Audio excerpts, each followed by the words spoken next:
आप सुन रहे हैं डीजे बल्लू धुर्वे।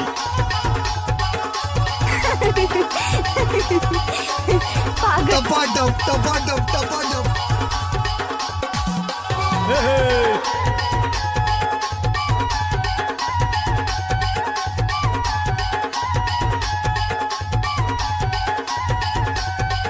डीजे बल्लू धुर्वे।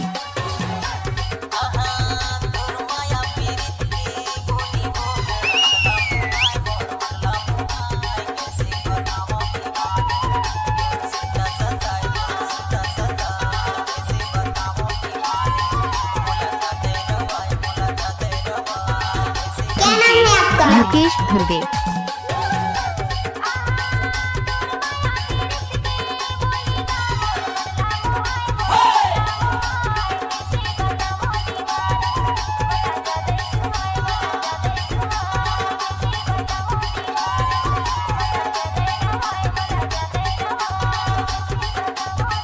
डीजे निकलेश धुर्वे जल्दा।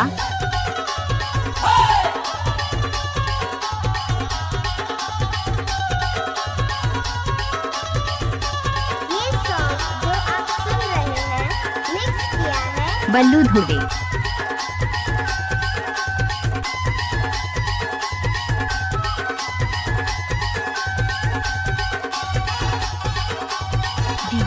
डीजे बल्लू धुर्वे।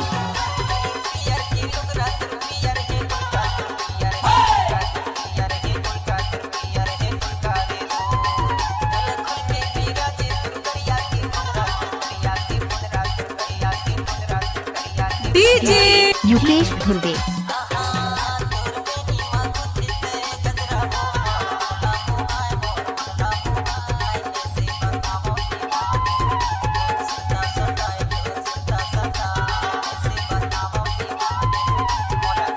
कैसे कर धस रे नाच ना वो